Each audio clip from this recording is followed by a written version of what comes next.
Welcome back, ladies and gentle nerds. How we doing? It's time for match 2. It's going to be Order taking on Pentanet. I'm Mac. I always make great predictions onto great teams, and I'm joined by Elfboy and Rustdog. So, you know, the deadly duo, the A-team, some say. That's what I Boy say. and dog. Wow. I don't hate it. Keep it real. I don't hate Keep it real, brother. Complete. I hate that. I hate that a lot more, actually. Nicknames are dead. Nah, we need one. Just call me Rusty, you know, just keep it as expected, as planned. Pretty please, Mac. Yeah, no worries, mate. We'll talk about it, And something else we need to talk about is Order, because, you know, they are thinking that they are the top dogs. We saw a lot of banter between both Order and Pentanet recently on Twitter, you know, in the last couple of weeks. So I guess this is the game where Order can back it up. So want to give me your thoughts on this one, Jordan? Well, is it the game where Order can back it up? I'm not so sure. It was a very, very quick victory for Pentanet last time they played against Order. It took only 24 minutes, and they had something like a 13k gold lead at that point. So one of those situations where Pentanet, they sort of just bot gap their way to victory. Praedyth was on Kai'Sa, again, as it seems to be the main storyline for this season, and just basically wrecked Order, and that's sometimes just how it is. So, look, if Order's going to win today, they're going to have to come in peak performance, and maybe even better than peak performance, because Pentanet hasn't lost to anyone at all so far this season, and I dare say they're not quite likely to want to in the final week of competition either. You know, they've got a chance to go completely undefeated, and why wouldn't you if you can? It's something that you could really put, you know, on the name tag of Pentanet, you know, especially going towards Split 2. But look, we still have to talk Order quickly. You know, we're going to have a quick look at their run to the finals and who they have to come up against here. So this is exactly how it's going to go. So they got that loss against Direwolves. Now today they've got Pentanet, and following that, Legacy and Peace. So this is probably one of the most deadly home stretches, knowing they've got to get at least one win on the board. And Legacy's one of those big upset teams as well. So today, rough start going up against the undefeated Pentanet. You know, Rusty, you want to give me your thoughts quickly on this hell of a run? Yeah, so the most important thing here, they did lose to Direwolves last week. So they are 1-1 in terms of their head-to-head against each other. So taking that into account, we're looking at the remaining games for Order, they can actually tie with Direwolves, and there's only one game of separation between them, right? 7 wins to 6 wins. So it is the hardest run home, I think, of any team in the league, having to go against PGG and Peace. And Legacy are such a wild card team that you could really just hard lose to them in the first 5 minutes of the game. So this is almost just an absolute tragedy that Order have to go up against this as their run home, when they're staring down a possible third place finish. And to just reiterate that a little bit further, finishing top 3 gives you an extra chance in the playoffs. Like, you want to be top 3, you get a second opportunity. So the fact that this is what they have to go through to get to that spot, really tough. Look, there's a little X factor here as well. Last time Order played Legacy, they did lose against Legacy as well. So if they lose against Legacy again, but then beat Peace and Legacy get a couple of wins on the board, if they end up tying in that 5th spot, then Legacy win the head-to-head. So Do you want to go down this rabbit hole, Mac? I'm just going a little bit down the rabbit hole. I'm not that hungry for rabbit at the moment. I've already had some turkey burrito earlier. It was very good, actually. Thanks for asking, Jordan. Now, let's have a quick look at Pentanet before we get into this game. And, Jordan, you want to take us into the depths that are Pentanet? No idea who that mid laner is either. You want to tell me about him? Never heard of him, actually. Must be a new player for this Pentanet roster or something, I guess. Mac, you've been on every show, so I suppose you'd be the one to know.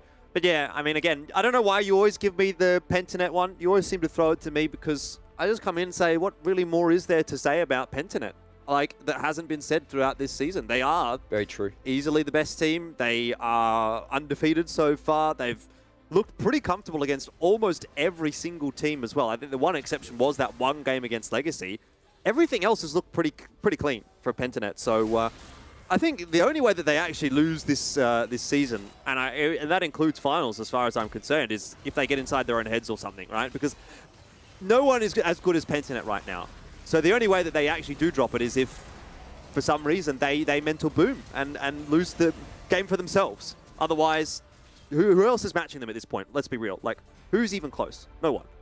Yeah, that's the reality of it, you know, especially when they went up against Peace. It was still a bit of a whitewash. What I'm excited to see, you know, Parbu's had quite a large range of junglers or champs that he's played, And he recently, you've seen on Twitter, he's picked up the Nidalee as well. So I'd be excited to see if he pulls that one out, you know, going up against Order, maybe throw a spanner in the mix. But look, I guess we can find out once we do get towards Champ Select. Nat, look, you're down on the side lanes. You know, you've had a little bit of a chin wag. You know, you've prepped the players for this pre-game. Are you ready? And who do you have for us? I'm ready. Hopefully they're ready, but I'm going to be joined by BioPanther and Maximize. Thank you both so much for joining me. BioPanther, I'm going to ask you first, how was your weekend and what sort of prep did you guys do coming into this week, the final week of the regular season? I think our main practice was trying to figure out a Mumu draft, but I think that might have to hold off, not on this game, but like maybe like the other 2 games. But I think that we've kind of just stuck to what we're really good at and just prepped like we always do. And I think that Order don't really have a lot of like draft opportunities against us, and I feel like we'll have like a huge edge against them for sure. Look, I am very happy to hear that you're trying to work the Amumu draft in there. But of course, you guys are undefeated so far, so why wouldn't you just keep doing what you're doing? Maximize, though, over at Order, how are you guys going? How are you feeling? This game is quite important for you over at Order in terms of making playoffs and also potentially seeding. Yeah, well, I think that obviously this game is important in terms of that if we win, we're guaranteed playoffs. Same thing, if Legacy loses tonight, then we are also guaranteed playoffs. I think more so than anything, it's about showing, like, because we know from like practice and stuff that we can like show that we're really good on stage against like the better teams, and we haven't done that so far in the first round robin. So I think today more than anything, it's about taking a win off Pentanet and showing everyone that like we actually are one of the top teams. Even if you guys don't end up getting the win today, is there like a scenario where you walk away happy with your performance? I don't want to hear any talk about not getting the win, because that's just a defeatist attitude, and it's probably not gonna happen anyway. But no, I don't think we're happy with anything except the win. So, look, I love that attitude. You know, you just did not even put in the thought of a loss in there. BioPanther, though, how, you know, walk me through a little bit more about your recent performances personally, and I guess if you're hitting your own expectations. For me, I feel like I can do 100 times better. Like, I feel like I haven't done as well as I can in, like, especially in all my games, and like I always look for possibilities to improve. And like, I think for me, like, I just trust my teammates in everything they do. Like, if they want to play certain things, like, I want them to play it. And like, for me, like, I think all of us have that mutual trust, and that really makes us excel against the rest, because I feel like we have that against most of the teams.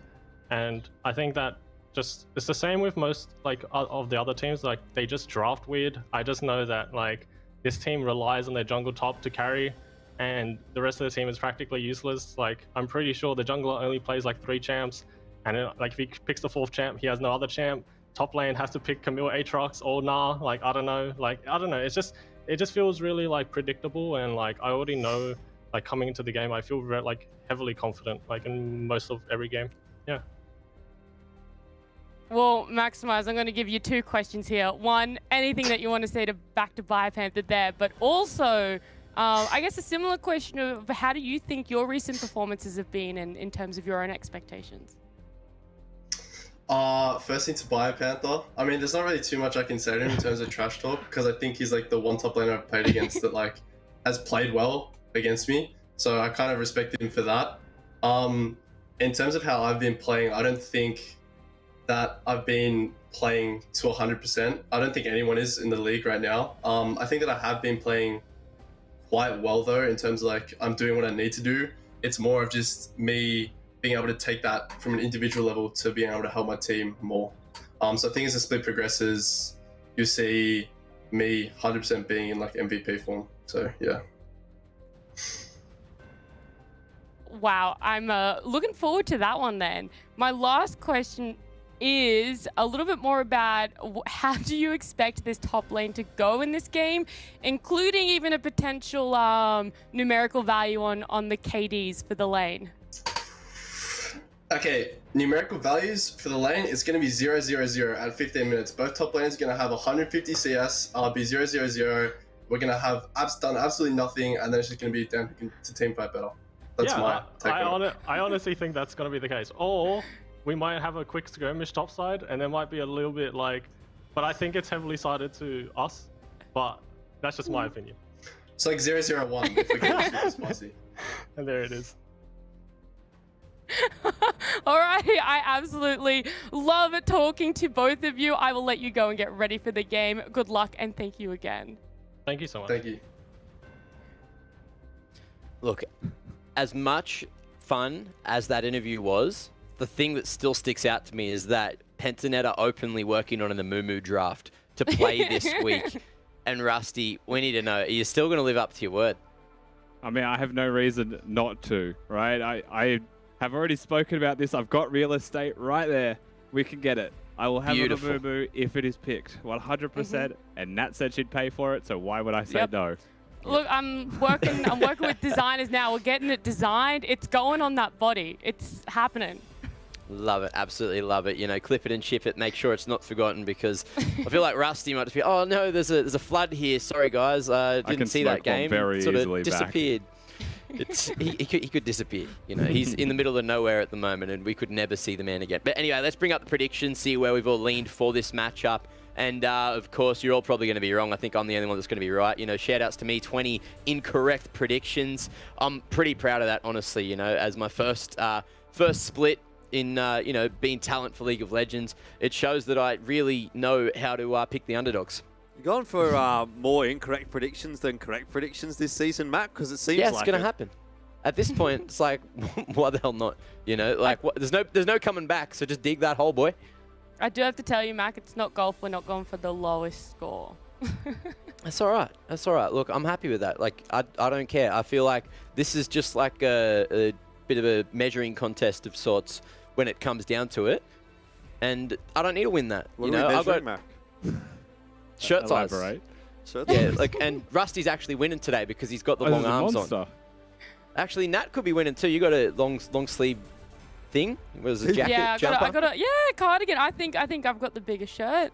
Oh, there you go. Yours looks stretchy as well, whereas Rusty looks like it'd get sort of caught up as well. Are we just so turning maybe this into a Nat fashion wins. show, or? Yeah, well, I don't know. You haven't put your arms up. You barely moved, Jordan. I know you're probably stuck in your little space there. But, There is not you know, that much room, by the way. If I like move anywhere, I'm running into a wall. So I'll probably be better off just sitting still. I'd pay for that. I'd actually give you half your day rate if you just ran into the wall on broadcast. But look, Really? that's a Do you know conversation how much for my another day time. rate is, Mac? Because it's pretty expensive, mate. I'm Yeah, just well, saying. you might if you run as hard as I want you to, you'll need it for the hospital bills, mate. Now, let's move on. You know, speaking of good genetics and running into walls and hopefully charging your way through a couple of walls like I've done in my time, you can go to Esports Assessment Labs, and I'm sure that there's some test there where you can also digitally run through a wall, you know, figure out if you've got the reflexes to actually put the hole through, you know. There's a maze. Yeah, I do well, have you know. reflexes. It was just a stream delay. That's all, by the way. I just wanted to point that out. Okay. Yeah, I actually of course. dodged Mac in real time. I guess Look, we'll, do it again, Mac. Ready? We'll see. Look, I did, I'm going to leak Oh. that there was footage of Jordan shadow do boxing, which has not been released, and I'm sure it will someday in a great I can't blooper believe video. that didn't get released, by the way. That's rubbish. know. Like, how have you made me do that and not release it? That's what I want to know. That's at ESL. How is that still not released? I think we'll get it ready for finals, is what Phil probably didn't say to me, but I hope that's what he was going to say. Now, I think we're getting close towards champs, like not quite there just yet. So they were talking about this top lane battle or lack thereof. So you think we're looking at like big, heavy tanks picks up in that top lane today, Rusty? I think you'll have a tank versus a bruiser. Biopanther does like his tanks. You actually brought up earlier as well Nidalee as a potential pick, so I wouldn't be surprised to start seeing some junglers like that running around. You know, one big enabling factor is that you have a tank on your team top lane, so you can start playing carries in the jungle. So yeah, I wouldn't be surprised to just see a 0-0-1 hectic top lane matchup where really it's just about jungle gapping. And for me, I'd actually look towards mid-Mac as probably the point of difference in this game. Okay. That'll be interesting as well because, you know, we've seen Chaz do it. I shouldn't have said his name, but look, he's going to be so angry about that. Hashtag he rent does free. an okay job sometimes. I'll give him that. And look, let's see if he does an okay job. It is time for the champ select. We don't have to wait for the answers any longer. Order and Pentanet coming at you right now. It is indeed, Mac, and looking forward to this one as well. There's a fair bit to talk about. Obviously, Order, if they can get the win here, that locks them into playoffs. They just need the one win this week, but we spoke about their run-in being a little difficult. Would make it quite a bit easier if they got the upset today against Pentanet, although, look, if I had to be honest, obviously my prediction speaks for itself, and I don't think there's much of a chance for Order today. It's not meant to be an easy game for them, right? Going up against the undefeated team that have actively said out loud to all of the viewers of the LCO that they're trying to stay undefeated to prove a point, right? So look at the bans that we've had so far here, Elfish. We've had the Lilia specifically banned away from Vengeance. A lot of the time internationally, we're now just seeing these champions picked more than we are seeing them banned. But here in the LCO, we like getting rid of them. And when you've got Parbu on the enemy team, I don't blame them right now. Parbu's pretty much, asserted himself as the best jungler in the league by a fair margin. And they've also started playing, they tried to anyway last game, be a lot more proactive around their mid-jungle duo. So they are getting rid of a lot of those tempo junglers, maybe forcing like an Olaf for Parbu to continue that trend. Well, that's the one thing I like actually about Parbu is I think, okay, yeah, it's fine to ban away the Hecarim, the Udyr, get him off of those champions, but his champion pool has been really large so far this season. We've seen Skarner, we've seen Shyvana, Jarvan, Mundo, Olaf, like all these kinds of sort of not so much off-meta, quote-unquote off-meta picks, but, it's not the Hecarim, it's not the Udyr, it's not the Lilia. So he's got quite a lot of options available to him, and I'm sure he's got a few more that he could potentially pull out here and there as well. I know he was tweeting about the Volibear jungle, the changes that are coming through for that. I wonder if we do get that pulled out at some point. There's another one, although that seems less likely to me. But look, I wouldn't be complain. Surprised, man. I wouldn't be surprised. There's a bit of Garen jungle running around. Just throw that out there. Not a Mumu. Trash champion. But anyway, let's not talk about a Mumu any further. Let's move into the draft on relevant picks here. Waiting to see what they'll do for their third option, PGG. Can I just say, finally, someone's taken Kai'Sa away from Praedyth. He would have gotten 10 games in a row on Kai'Sa, but this time he has to play something different. So the last time we actually saw him play Xayah was day 2 of LCO. Long time ago now.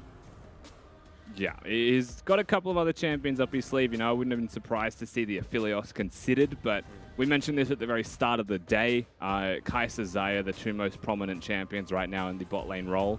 They're going to be accompanied by those hook champions that we saw on the first game as well. Thresh obviously being the highest priority champion of choice right now.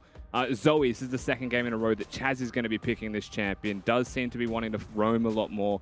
Does seem to be forcing priority a lot more. They mentioned this in the post-game interview. And Vengeance goes for the Karthus. Yeah, Karthus, a champion that we've seen him play a little bit so far this season. Certainly hasn't been the go-to. Getting him off the comfort selection of Lilia, I think, was a good choice. One of the other bans, actually, that we didn't touch on was the Vayne ban, obviously targeting Puma. So quite a few target bans coming through from Pentanet today, and that's fair enough as far as I'm concerned. Speaking of, a couple more jungle bans from Order. So they're really scared of Parbu, you can see. Mundo goes, Olaf goes, which leaves, still a few things open for him, but at least we're going to get to see something interesting in the jungle. Yeah, this is that point where most other junglers in the LCO pick Jarvan. They just insta-lock Jarvan and say, well, I am out of farm champs, better just gank everyone. But, he's got the potential Skarner there. He has played Shyvana. Graves is a champion. I wouldn't say he'll go hard out to try and pick, but he's got magic damage locked down in mid lane already. So there's no danger in going for a physical jungle champion, and you also have a tank player top lane. So there's actually still a whole lot of options there. For the jungle of PGGs, we've just got a Malzahar. Interesting. Could be mid lane, could be top lane. Oh, if that's top lane, I'd be upset. I would love to see it, actually, from Maximize, He did say he wanted a farm lane top, What better champion to farm with than Malzahar? I think we'll just have the Gnar and the Sion sitting up there having a fun time. Urgot, another example of it. Bruiser v Bruiser top lane. I assume that is, of course, the mid lane Malzahar. It basically means that you'll have an incredible amount of kill threat at level 6. You have a Malzahar ult with a Karthus ultimate that can come in. It's free Skittle time for the Karthus as well for like 2.5 seconds. And no surprises, I will say, with what PGG have locked in their draft. It's all Order that we're looking at right now. Well, it's certainly not going to be Tryndamere if I had to throw a guess in. What will It we can get? counter Urgot, by the way. You just ult when he pulls you in, and you can just walk away. There's an odd interaction that you didn't need to know. No. But here we are, where we thought we'd be. Okay. Okay. I mean, interesting still, the composition from Order. I think from Pentanet's perspective, maybe a little bit off the beaten track. You know, some of the junglers banned away makes the composition look a bit different than it might ordinarily for Pentanet. But at the very least, we do get something that's a bit of a curveball from Order. You know, you've got the Karthus. It's always a bit of a ticking time bomb. That's going to make Pentanet think. You have Chungi in mid on Malzahar, which is not a champion I think that we've actually seen it all so far this season. You can correct me if I'm wrong there. So that's something a little bit new. A lot of magic damage coming through from Order with this composition, but I like it. I like it.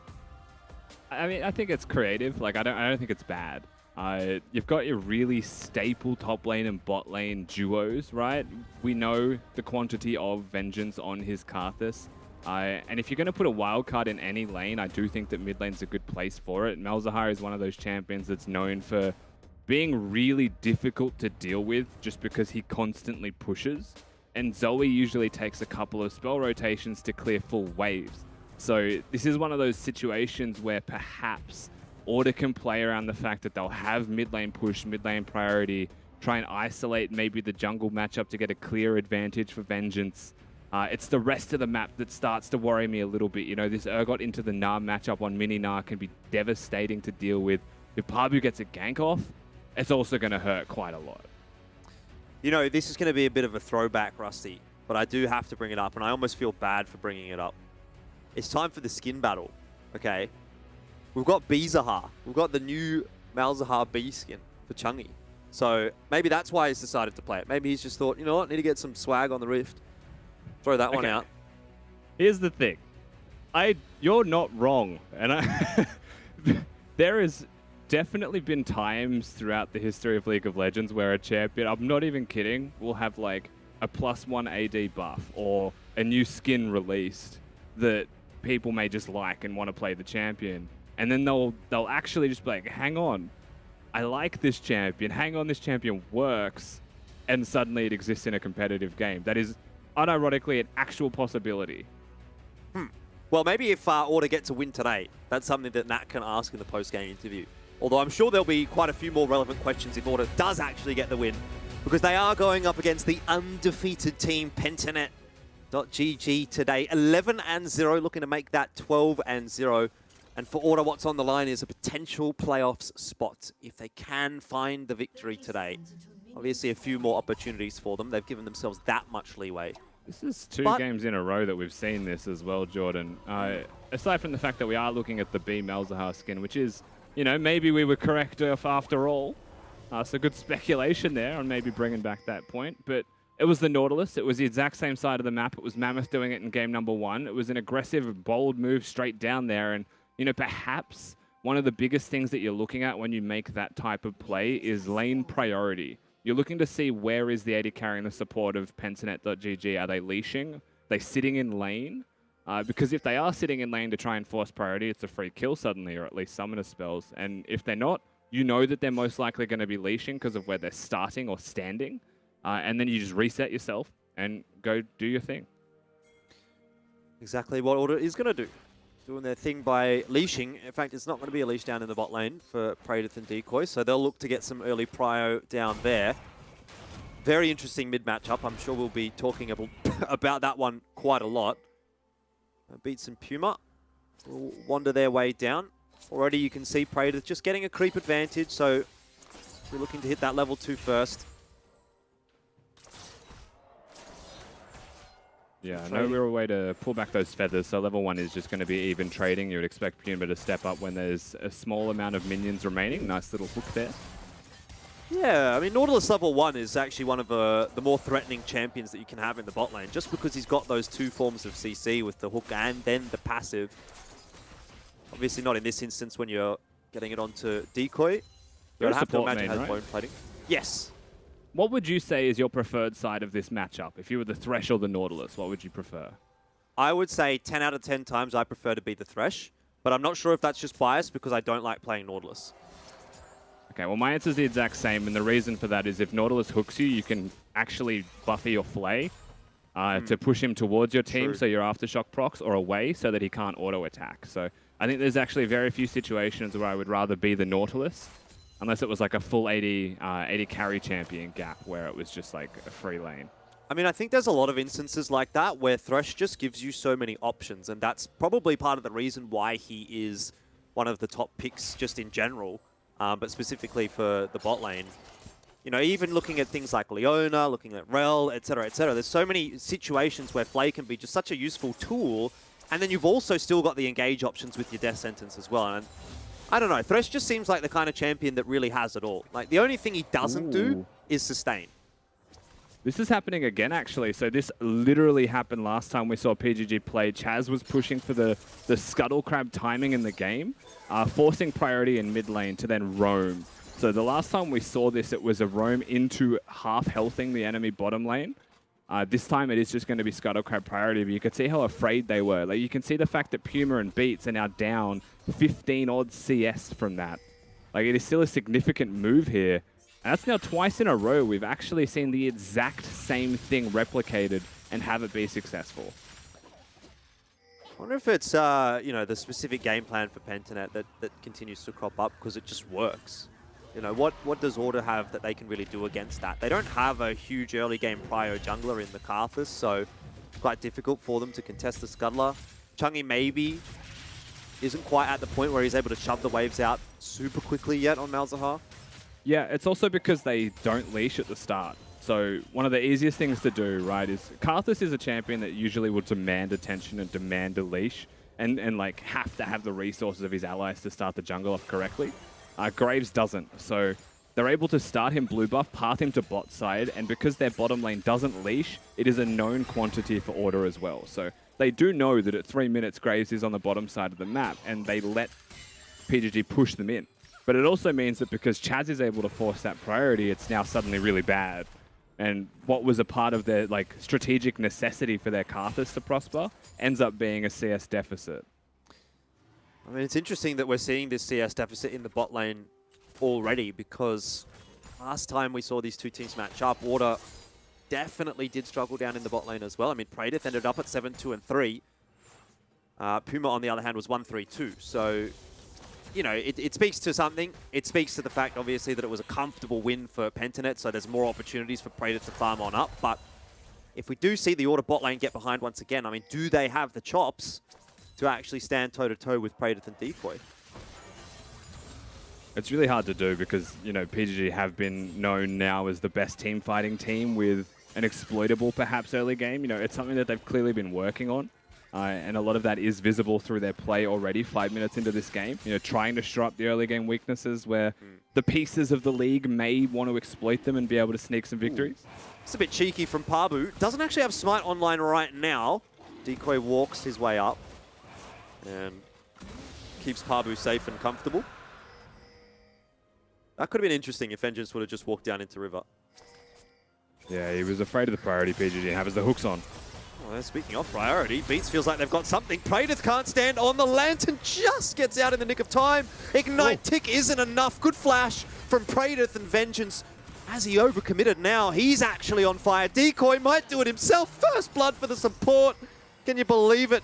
Beats wants to keep going forward. There's roams from everywhere right now. Teleports as well. Why is this fight still happening? I don't really know, but it's working out for Pentanet. They do get the 2 for 1.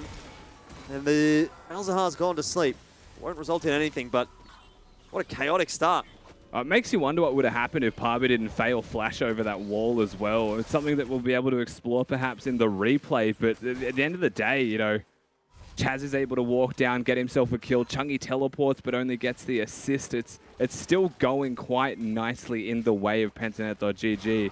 And that first blood being guaranteed and locked down there by Decoy means that the support is in a fantastic position gold-wise overall for his lane. I think the one takeaway potentially for Order is that Puma at least got the kill. So that perhaps relieves a little bit of that pressure down in the bot lane. You feed a little bit more gold back over to the AD carry. Here's the replay, or perhaps in a second, here's the replay. Ooh. There we go. All right, Parbu's fail flash. That's what we're going to look at here, because he tries to flash Q this wall in a second as they go on decoy. Beats is very killable, which is the idea. Oof. Why'd you have to do it to him, Rusty? No, the reason that that's important, though, is because he gets the hook afterwards. So Beats does die on the disengage, but he actually hooks decoy back in. So that could have just been a clean 1-for-0 trade and out. Maybe. Or, if Parbu successfully goes in there, that could have been a clean collapse from Chaz to actually route the side of Order without the Nautilus to protect them. I suppose we will never know. Also, I like roasting Parbu. He sort of needs it, you know. Seen some of his tweets.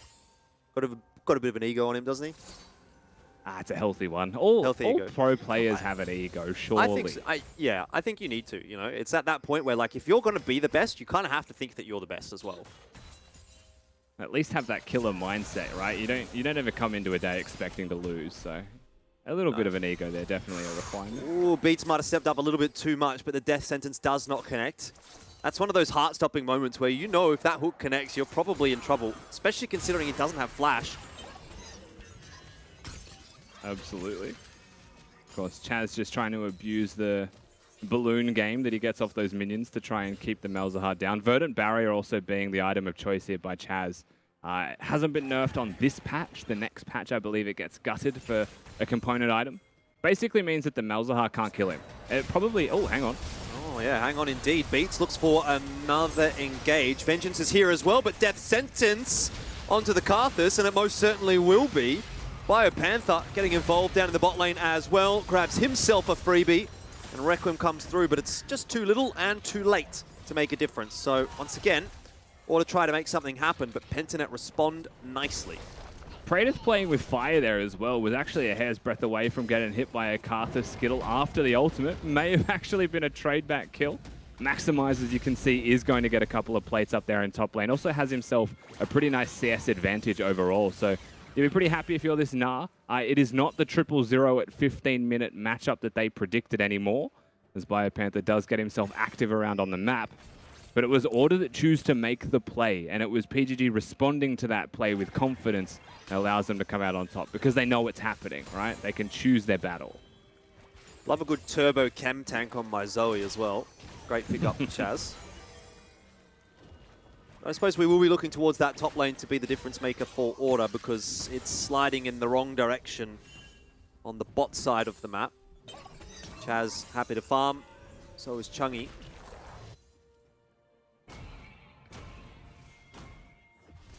Yeah, really needing those item completions here is actually both the jungler and a mid laner of Order. Malzahar, we highlighted it just after the champion select phase, but he's not the strongest early champion. Has a level 6 spike, but at the same time, like, he can't just permanently clear waves till that Lost Chapter's on. And now because his opponent in Chaz has gone for a really efficient single item against both mid and jungle, it's impossible to kill him. So you need full item completions, maybe even 2 items now to secure any kind of dueling threat. At the 1 item point, you can still threaten with a Karthus. Beats is starting to look like less and less of a threat. And Nautilus is one of those champions where when you do get behind, it can be quite difficult to play because you just get blown up as soon as you hit a hook, even if it is a good one. He was down on level 5 while Praetor had already hit level 7 and Decoy was quite close to level 7, so he's a bit behind on experience.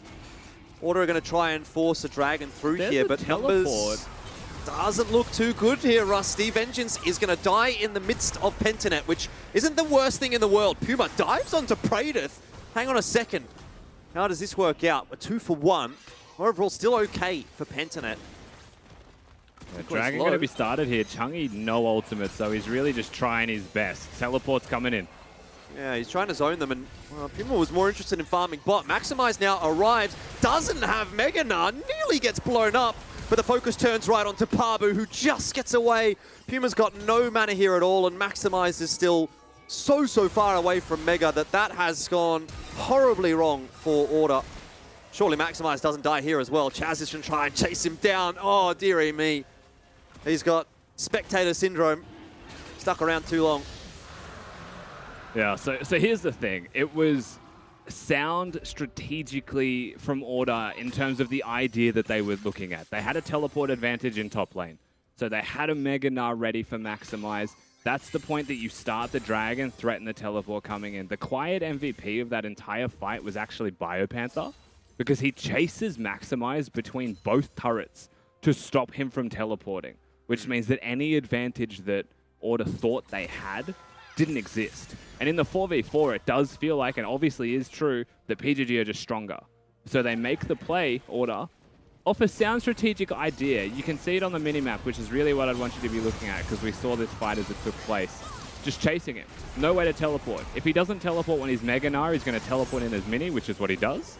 And then he provides a lot less impact and in fact just gives another kill over to the side of PGG. So solid play overall by Pentanet and Bio.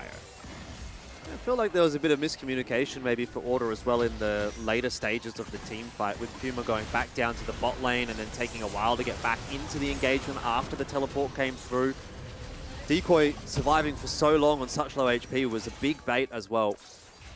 And we're back to live, and Order, I mean, they've tumbled to a 10-2 deficit. It's kind of crazy. 13 minutes in, game feels like it might be out of reach already for Order.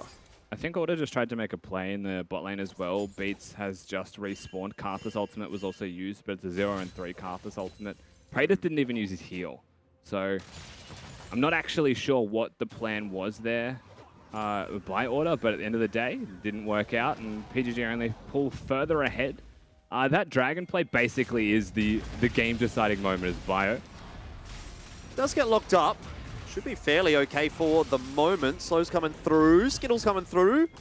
But Biopanther's got some fancy footwork. He dodges the Gnar Q and pretty much all of the Karthus Qs as well. That Voidling is just chaotic evil. It starts the Rift Herald. Lucky for Chungi, he's going to walk as far away as he did to recall, but that Herald may have chased him down. And still, the gank in top lane does grant them a turret. It's not just the gank. It's the plates that were taken earlier when Bio teleported bottom lane to help his team out. Now, that's still worth for Biopanther 100%. His team's 5,000 gold ahead. Yep. But it does mean that they will lose the first turret of the game. In response, though, they're going to pick up a Rift Herald, which one might sort of think is perhaps worth a turret most of the time. Doesn't look like Chaz is having too many issues clearing this mid wave, by the way, and that was something that we talked about. Obviously, the fact that Malzahar can try to push the waves in, but when you're up against a Zoe that's 3-0 and 2, has already finished off the Luden's Tempest, kind of hard to shove that wave in. Luden's just means it's going to be so much faster in that wave clear. And, you know, the one thing that you want to do as Chungi is just instantly use all your spells on the wave, which means that Zoe can threaten you. So it's not always the easiest lane to play. There's definitely moments where you're strong, but like you mentioned, I mean, there isn't one of those moments in this game at all. No. In fact, you'd have to make the argument that Chaz is now clearing the wave faster than Chungi is. Misses that Q, so not in the end, but, you know, it's a bit rough. I mean, especially now when we start to think about, okay, what's the answer for this Zoe? 3-0 and 2. Order perhaps can get hit, you know, hit a nice Nautilus Q for the engage, something like that, but aside from that, Chaz is going to have a pretty good time. Oh yeah, okay. Herald straight in. Chungi's going to be put to sleep. This could be really bad. How much damage does Pabu have? Enough is the answer. Wow. And there goes mid, and maybe even the second tower too. I mean, I don't think Chungi expected it to be that devastating, but they saw Pabu walking the direction that he did. They also then saw Thresh place a control ward there, so it was very obvious to the side of Order that Pentanet were looking to threaten mid lane. They've still got their Gnar sitting in a side lane, so they didn't rotate him. The bot lane gets there a little bit too late and means that PGG now have priority through the blue side jungle if they want to force bot lane outer. So they are just always at least one step ahead on these plays, and it is absolutely blowing this game right open. 2 dragons up as well. In 30 seconds, they might be 3 dragons up. Praetor is going to allow as many creeps to die to that tower as possible before he does finish it off. Something that you don't mind seeing. Just deny that little extra bit of farm from your opponents. Doesn't seem like it makes a difference, but 5-10 CS here and there every single time you can. It's going to stack up.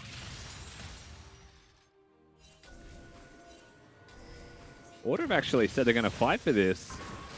They're definitely going to fight for this. Beats. Not sure about that one. The depth charge doesn't really have much of an impact. Puma was still running back from base as well, so it's a big cooldown already lost. Waiting on Maximize to hit Mega Gnar here, so this is the moment that they may consider the fight. Zoe poke, always oppressive, it's on. Beats nearly gets blown up. Already Dragon goes over to Pabu, and it looks like the fight might go to Pentanet as well. So much damage. Requiem is going to put down a couple of players to low HP, but really, 0 and 4 Karthus, it didn't even do as much damage as I thought it would. So in the end, Pentanet get away with Dragon. They get away with 3 kills. They're not complaining. When you've got a 5-0 Zoe on your team with Medjais, you can just keep making plays like this on repeat. And they're going to keep going as well. Puma was caught by the death sentence, forced to ulti out straight into Chaz. And there's another one, 6-0 and 4. Good performance today from the Pentanet mid laner, who Mac has never heard of. It's the unsullied of the mid lane, but nevertheless, it is absolutely popping off.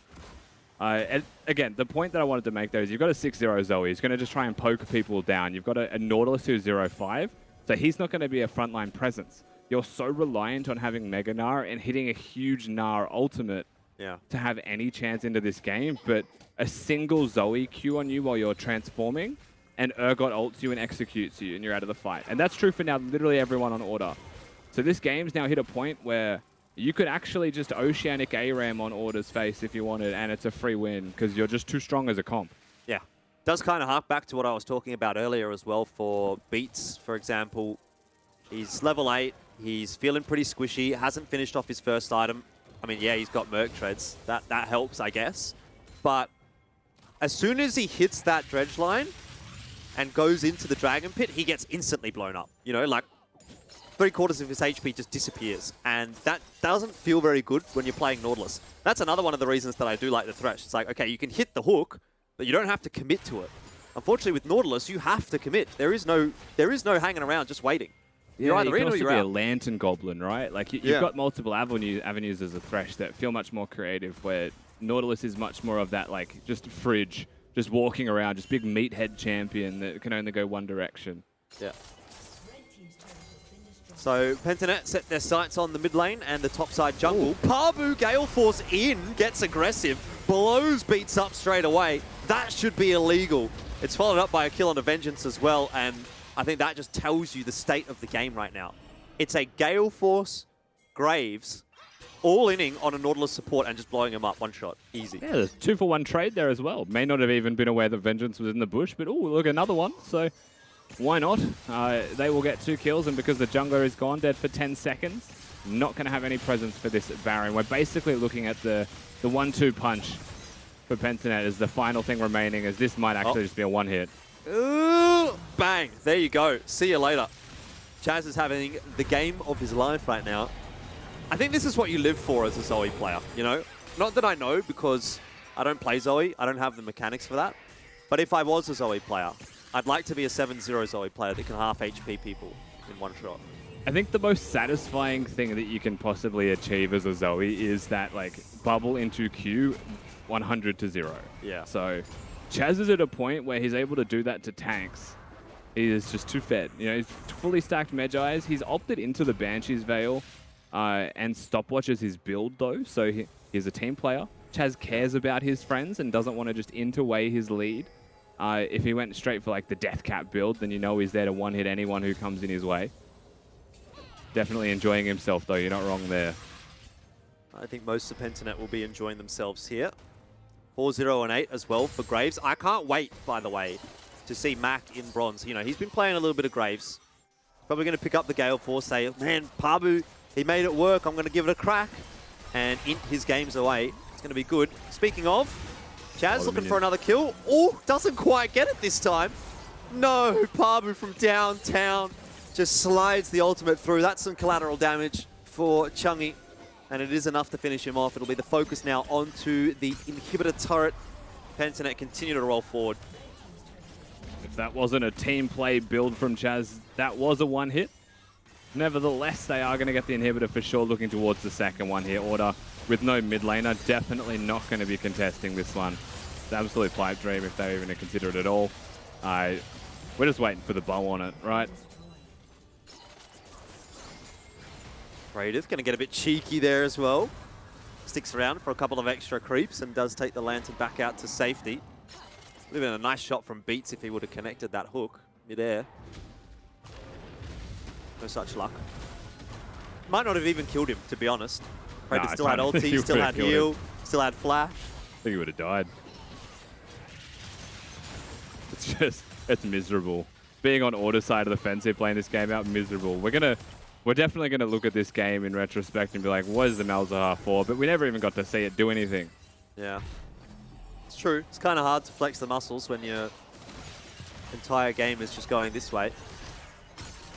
It had one decent team fight where he got the ultimate on top of Praetor down by the dragon, but even then that fight sort of fell by the wayside. So another dragon, and that's actually Soul as well. I mean, it's the least climactic Soul that you're actually going to see. They definitely can't fight for it. They definitely can't fight for this inner turret that Maximize is walking up to as well. He's going to throw his boomerang backwards, maybe to consider letting it fly. It does travel further this way. Fun fact. It's also harder to see. There was actually, I believe, a Baron stealing the LCK from a Gnar that threw it backwards. That's fancy. Yeah. The only thing with that is you can't pick it back up, so you don't get the reset. Oh, yeah. So it's a one-way boomerang for sure. It doesn't actually return. it's a one and done. One and done. Ooh, there's a sleep onto Chungy. Maximize is going to try and block. The missile didn't go quite far enough anyway, but it's enough to force that pressure off of the tower. And Pentanet will commit to it. Praetor, he's got the ulti. He's not too scared. Maximize low on HP. He got a decent Gnar ultimate, but at this point, it's just gold and experience diff. That was the best the fight could have worked out for Order, and it's still going well the way of Pentanet. Pabu kind of ints his life under 2 Nexus towers. Cops the Malzahar ultimate, but reality is, it doesn't matter, Rusty. Game's done. Yeah, Pabu just says, screw it, let's go for the play, see how we can go. Chaz now just going to consistently one-hit anyone who gets nearby. Game is absolutely done and dusted. They're going to try and dive the fountain. Biopanther's a bit more interested in the Nexus tower. Someone has to be fair. Someone's got to be that guy that actually finishes the game while everyone else gets to have some fun. But feels like very much the same finish as we got last time. Pentanet, a comfortable victory over Order, only suffering 3 deaths that game as well. They had a nearly perfect game earlier on, I think last week against the Chiefs, where they only died once. This time, only 3 deaths. So they're just continuing to flex their muscles on the rest of the competition, and they're kind of making it look easy. Yeah, they are. I mean, what can you say for Order, right? They're a resilient team. They do like their comeback victories. They've done it before, but they've never done it against a team like Pentanet.gg, who are just out and out the best team right now. We've had 2 games back-to-back as well, where it's just been fountain diving levels of difference. So it'll be exciting to get into our 3rd game, and maybe we see something different. But at the end of the day, that was all class from PGG. They got the leads, they played well, they tracked their opponents, and they ran away with the game.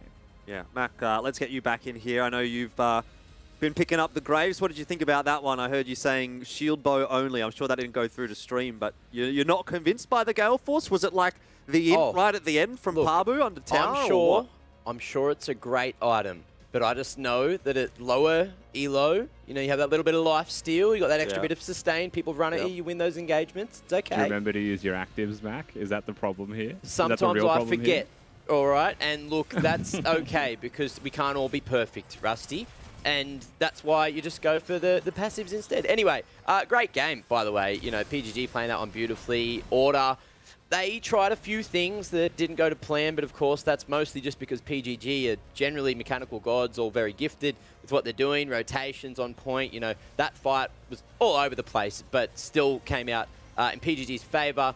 It was good to watch, but again, another stomp. Every game today has felt like a stomp. I hope we don't see that trend continue, because I'd like to get past that 30-minute mark, see a bit more of an enduro sort of game, Rusty. Yeah, I wouldn't mind a longer game for sure. Now, 3rd game of the day is something that we'll get into in a minute that I've no doubt could have the potential to deliver that one for us, but maybe not, based off those teams. And you can see through the rest of this game as well. 12 minutes in we are. It's over.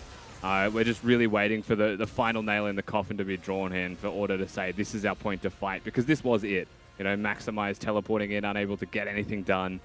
teleporting in mini-Nah, like we highlighted in the game as well, because Biopanther's tracked him, and Pabu's tracking Vengeance constantly. These ganks are being countered. There was just no way in.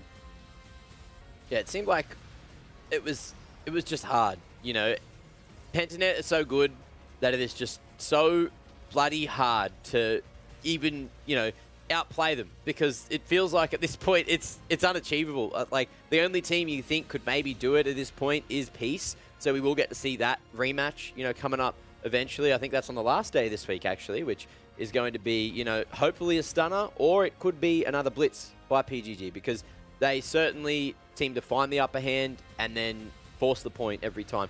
Like, yeah, they've started on the back foot a few times in a couple of games, you know, giving up first blood, maybe a kill here or there, but then they know exactly what they have to do to win. And they're so good at doing those things and not making mistakes that a lot of other teams seem to be doing in the LCO at the moment. And that's why they're undefeated, because they know what they have to do. They're very good at winning, and you can't fault them. You really can't fault them at this point. And there's still 2 more games for them before they get into playoffs. I dare say at this point there is no one else that can really go head-to-head with them, unless Peace they do win have their that next game 2 against games, Peace, but and yeah, PGG lose their next 2 games. But I don't see a world where that one's happening, Jordan. No, definitely not. Was that a good reminder, by the way, of who Chaz was? Because, you know, we were questioning that at the start of that one, but seemed like he really just put his name up in lights there, Max. So are you... Yeah. The memories rolling through? It did spark. It sparked something, you know, the match. I think it was a little bit slow coming into today. Still, I hope he allows me to say his name. Anyway, I heard Nat's actually got him down on the side lane. So, hey, Chaz, how you doing, man? Hey, Nat, what's up? I'll pass on your highs, but I am going to be joined by Chaz after such an insane stellar performance. I've got to say, you just absolutely showed up today without a doubt. I do want to know, though, Biopanther said before going into this game that you guys had already known what they were going to draft, that it wasn't really going to be that interesting.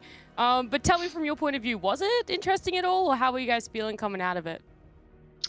It was definitely interesting. I don't know, like, it was interesting, but like not in a good way. Not in a good way interesting. It was a bit freaky. I don't know what was going on. Like, they picked a Malzahar, and I was like, okay, they're gonna do some like crazy 5th pick top. Like, it's gonna be Camille, it's gonna be like freaking Aatrox or something that's gonna spam gank mid, and it's like, nah. And I'm like, oh. So I'm versing Malzahar, Karthus, Azoe, and then they pick Nah. So like, there's 0% chance I'm ever dying, and I'm gonna have full mid priority the entire game. And we have like an amazing bot matchup and like a better jungle matchup. So like, how do you guys expect to win the game here exactly? Like, I don't know. Like, they just drafted 2 losing lanes and a losing jungle matchup, and then the comp doesn't like even fit together. Like, it was just 5 random champions. Like, I think that Malzahar's a pick that maybe beats Zoe. I think that's what he's thinking, because like, if I bubble him, he can put his little like voidlings down and it blocks my Qs. Like, I realized that interaction mid game. I was like, oh, I think that's why he's actually picked it, but it was terrible. Like, don't pick Malzahar into Zoe. It doesn't make sense. Like, I don't know. That shit was in the play for sure. Like, it was interesting. I'll give it to them that. Like, it was interesting. We'll leave it there. Well, I guess that's word to the viewers. Don't pick that draft. But walk me through the rest of the game for you guys, because, you know, it felt that, like most of the games we see you guys play, you just kind of kept snowballing and didn't really give Order a chance to kind of catch up. Yeah, well, like, I think it was this huge draft gap. Like, that was just the game. Like, it was just this, like, I think the game was over literally before the game even started. Like, I knew that I was gonna die bot level 4, and then I was gonna come back and still win my lane, and bot was gonna be doomed, and they couldn't do anything top, and my jungle was gonna out-farm jungle, and then like, it would just be over. I don't know why.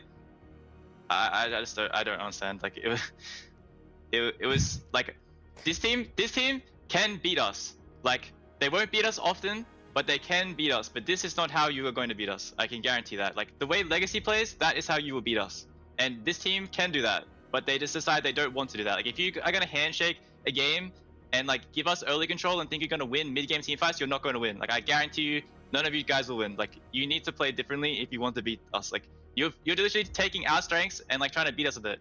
That's that's the moral of the story. That's like the storyline of the whole year. Is like, okay, these guys are not that great early game. They're like playing mid game, late game team fights. Like, let's just give them what they want and then try to beat them mid late game. Like, you guys, that's not how you win. Like, you need to switch up and do some weird shit. Like, you're doing weird shit, but do different weird shit, not stuff that like favors us. You know what I mean? Like, it doesn't make much sense. But like, I like what they're doing, trying to like innovate, but just innovate in a different stage of the game. That's what you need to do, in my opinion. Like, I don't know, take it for you will. I'm not a coach, but that's, if I was on that team, that's how I would want to win the game. Well, look, I guess that's some future words for the next two opponents you guys are coming up against. But the last question I do want to ask is, you guys have Peace tomorrow, which, you know, hopefully is going to be a really tough, you know, matchup for you guys. I know a lot of us are hoping to see a really close game. But do you have any words or anything before we see you tomorrow for that game? Well, like, I guess they're the final boss for us going undefeated. So I really hope it's going to be like a good game. We haven't really been practicing against them like much for the past couple of weeks, so I don't know like their relative strength. I don't know if they've been improving or not. Like, the stage games are not the best indicator because, like, I think they don't have a whole like great amount of competition. Aside from like us and Direwolves, like, I guess they lost to Direwolves and we beat Direwolves. Like, Direwolves are one of our, you know, good practice partners, so I guess like we can use that as an indicator. But yeah, we haven't versed them much lately, so I don't know like what they're gonna bring out, or if they've got like special things, or if they switched up their stuff. So it should be a good game. I'm not gonna come in and shit talk them because they've been a bit salty lately. I got a few unfollows from their teammates, so whatever. I'll see y'all tomorrow, and hope you guys last a little bit longer than last time. Well, there you have it. Thank you so much for talking to me, Chaz, and congratulations again on that win. Thanks a lot. Tell my mate Mac I said he needs to switch up his predictions for Split 2 because that shit ain't working. We'll let him know. Nothing's working. The underdogs need some fans as well, and that's what I'm here for, all right? I'm here to support the teams that need it most because I feel like you guys don't need the support. You're also supporting the other teams, and this is going to test how much of the other teams actually watch the broadcast. Is he literally told them, this is how you beat Pentanet.